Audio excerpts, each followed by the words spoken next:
Hi everyone, welcome back to Chrysalis Books. A couple of notes before we get started. I am probably going to change the name of my YouTube channel because I have a separate channel that I manage called Lady Lovestead, where I kind of talk about other hobbies that I have, and I want them to connect a little bit more clearly. So my channel name starting in January of 2021 will be changed to Lady Lovestead Reads so that it connects to my other channel a little better. That being said, the topic of today's video is to do an off-topic book tag along with my December to be read pile.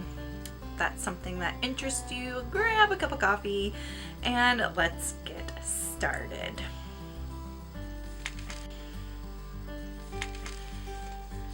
If you are new here, my name is Jessica.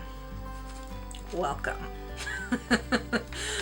So the first thing that I want to do in this video is a tag that was created by my fellow booktuber Kit at Kit's World, and it is his own original tag called the off-topic book tag. It has 5 questions, and I am going to add a 6th question so that it kind of has my own spin to it. And for this tag, I want to tag 3 other channels. The first channel is Bev Reads, I think it's called, or Bev Reads Books, or Bev Loves Books, something like that. I'm so sorry, can't remember off the top of my head. I just know it's Bev. The second channel is Lee's Library, and the third channel that I would like to tag is The Overstuffed Shelf. Consider yourselves tagged. Alright, the first question in this book tag: reduce, reuse, recycle. I wrote them down on an old envelope. That's not the actual first question. The first question actually is, excluding book-related things, what are some of your favorite activities? Dogs are like my favorite thing in life. I have 3 dogs, Dinah, Maggie, and Orlando. I also have 3 cats, Cherry, Elle, and Pie. I also have a bunch of goldfish, so pets are a really big part of my life. I also like to garden, and I like crafty things like sewing and crochet. I love to bake. I like to volunteer in my community. I was a big sister, 3 big brothers, big sisters for a while, so I like to do various things within my community. And that pretty much sums up my main interests and activities. The second one, do you play a musical instrument? If so, which one? So this is an interesting question. I was really heavily involved in music up until my early 20s. So I've played the piano since I was 5 years old. I've played the flute since I was 12 years old.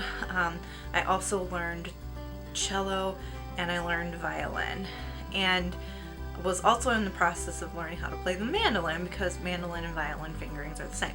Anyway, but my main area was vocal, and I sang vocal, a lot of different vocal styles, primarily though opera. So I was an opera singer during my undergraduate college career. I was a major soloist in all of the different productions that we did at the university for opera. But I ended up quitting all of my musical adventures, and because in my early 20s, not in my early 20s, but probably in my late 20s, I was diagnosed with a condition called Ehlers-Danlos syndrome. And it is a symptom or a syndrome where my joints are extra loose and causes a lot of chronic pain.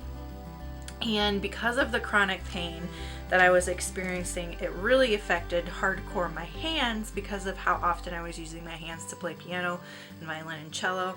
And these are actually medical devices. They're not fashion statements. These are finger splints that help keep my fingers in place, because if I don't have my finger splints, my finger joints will just pop out of joint. And so because of the increasing number of symptoms that I have had with Ehlers-Danlos syndrome, I stopped playing any instruments. And then in addition to that, as my symptoms got worse, I started to develop chronic bronchitis, which did a number on my voice. So I ended up no longer singing opera. But for a while, I was on track to have a thriving musical career in classical music and opera. Okay, number 3, what genre of music do you enjoy listening to? So my musical tastes and my reading tastes are polar opposites. For reading, I read pretty much anything, but for music, I am super picky. And it's not because I'm a snob and I like judge forms of music as being less than. It's just like what I enjoy is very, very specific with music. So for music, I enjoy crooners like Frank Sinatra and Bing Crosby, that genre, and I enjoy classical music. The end. Number 4, what foreign countries have you visited? So I visited France. I actually studied abroad in France. I lived in Lyon, and that was probably in my early 20s before my Ehlers-Danlos symptoms again got pretty bad. Because of Ehlers-Danlos syndrome, it is difficult for me to travel, so France is the only foreign country that I have been able to visit. I would love to visit Ireland because my family is Irish. I am like 3rd generation Irish American here in the States, but I just don't know if my body is going to allow that to happen. Number 5, have you ever been arrested for something hilarious, if it is safe to share? And no, I'm pretty boring. I've never done anything worth being arrested for, I mean, that I know of. So yeah, that's kind of a boring answer, but no. I did want to add on a question to this list to kind of make it my own video, and that question is, what other arts are you interested in other than literature? So like, do you like painting and the visual arts, photography, dance, music, etc.? So we talked a little bit about music already, but so that's my question. What other art forms do you like, if you like any? And I like pretty much everything artistic except for my pickiness about music, but I do love the visual arts. I had a small photography business for a while, so I was a photographer. I love photography and I love dance. I was really into ballet when I was younger and through high school, and so ballet is like one of my favorite things too. Alright, so that is the tag. Thank you to Kit for creating the tag. Hopefully this lives up to your expectations. And then the second part of this video that I wanted to do is my December to be read pile. I am going to change up, I think, how I post to my channel. I do a lot of just like wrap-ups and TBRs. I want to do more individual book reviews, and so I think that's what I'm gonna do here coming up soon. So this is what I have planned to read in December. The first thing, and in no particular order, the first book I should say, is Silverborn by Patricia Briggs. This is the next book in the Mercy Thompson series that I have been reading, and I will just read you the blurb on the back. So, when Mercy Thompson, mechanic and shapeshifter, attempts to return a powerful Fae book she previously borrowed in an act of desperation, she finds the bookstore locked up and closed down. It seems the book contains secrets, and the Fae will do just about anything to keep it out of the wrong hands. And if that doesn't take enough of Mercy's attention, her friend Samuel is struggling with his wolf side. Samuel's a werewolf, leaving Mercy to cover for him, lest his own father declare Samuel's life forfeit. In the wolf world, I cannot say it. In the wolf world here in this book, if the wolf side of them gets out of control, then the pack kills them because they're very dangerous. They don't want them like out just murdering people. So sounds like Samuel might be on the list of future murders. All in all, Mercy has had better days, and if she isn't careful, she may not have many more. So this sounds like it is piggybacking off of the third book, which was Silverborn, which was about an experience that Mercy has within the Fae community. The fourth book, Bone Crossed, which I'll review it soon. I don't think it needed to exist, honestly. It didn't really do anything for the series. So I'll share my thoughts on the fourth book, but this would be the fifth book in the series. The next book that I plan to read is Vanish by Tess Garretson. This is part of her Rizzoli and Isles series. It is the fifth book in the series as well. And I will read the blurb from this.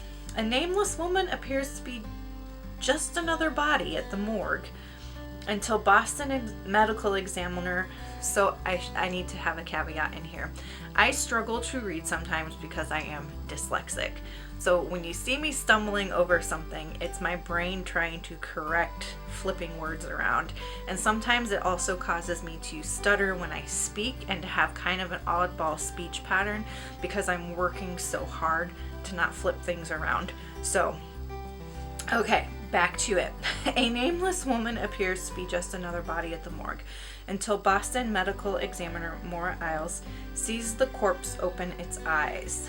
The now frantic Jane Doe is rushed to the hospital where with cool precision she shoots a security guard and seizes hostages, one of whom is pregnant homicide detective Jane Rizzoli. Whoa! That sounds really intense. As the tense hours tick by, Maura joins forces with Jane's husband, FBI agent Gabriel Dean, to track down the killer's identity. But this case goes far deeper than just an ordinary hostage crisis, and Jane, trapped with the armed madwoman, is the only one who holds the key to the mystery. Okay, this sounds really good. I'm really excited to read that. The last one was really good. Every book in this series has been good. I would say with the Rizzoli and Isles series, the first two books are kind of just okay, but starting with the third one, it really picks up and gets good. All right, the next book is one that I want to read on my Kindle, and I don't own a copy of it, so I'll show a picture of the cover here. So this book is The Year of Less, How I Stopped Shopping, Gave Away My Belongings, and Discovered Life is Worth More Than Anything You Can Buy at a Store. This book is written by Kate Flanders, and it is nonfiction. So I will read the Goodreads blurb of this. In her late 20s, Kate Flanders found herself stuck in the consumerism cycle that grips so many of us. Earn more, buy more, want more, rinse, repeat. Even after she worked her way out of nearly $30,000 of consumer debt. That's a lot of consumer debt. So consumer debt would be anything that's not student loans or a mortgage. Her old habits took hold again. When she realized that nothing she was doing or buying was making her happy, only keeping her from meeting her goals, she decided to set herself a challenge. She would not shop for an entire year.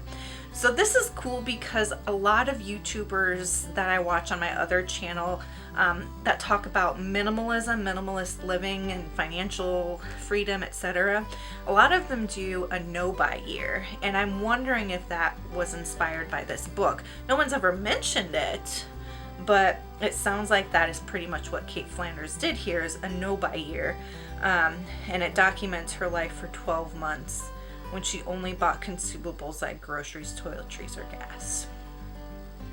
So I do plan to read that in December. The next book I plan to read in December is 100 Years of Solitude by Gabriel Garcia Marquez. This is considered a classic contemporary. I'll read the blurb. Probably Garcia Marquez's finest and most famous work, 100 Years of Solitude tells the story of the rise and fall, birth and death of the mythical town of Macondo through the history of the Buendia family. Inventive, amusing, magnetic, sad, alive with unforgettable men and women, and with the truth and understanding that strike the soul, 100 Years of Solitude is a masterpiece of the art of fiction. So the description of this book doesn't necessarily grip me, but I have heard so many magnificent things about Garcia Marquez that I want to give it a try. I found this book for free somewhere. I can't remember where. I think it was the library. They sometimes just set out books for free. And so picked it up and I'm going to give it a read. And then the last book I have on my TBR for December is Breaking Dawn by Stephanie Meyer, because I am rereading this series. Let's see. This doesn't have a blurb on it, but I feel like you don't need it because everybody knows what Twilight's about. Like, you all know what Twilight's about, right? Do I need to describe this one? It's the last book in the series. Bella becomes a vampire. Spoiler alert, I guess. Yeah.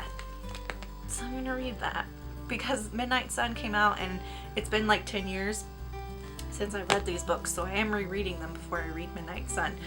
With really long books like this, what I might do, because this is a tome, it is like almost 800 pages. So for things like this, I might read half of it, post a video on it, finish the other half, post a video on it. We'll see. We'll see how it goes. Those are my reading plans for December. Excuse me. Tell me down below if you have read any of these and what you think. Oh, I am so sorry. I got a frog in my throat. And if you do the tag, I would be really excited to watch the video. This is one of my most awkward videos I think I've ever done. Because the mask is starting to come off as I get more comfortable filming. Lucky you! Alright, that's it for this video. So until next time, make sure to read good books, drink good coffee, take care of yourselves and each other. Bye!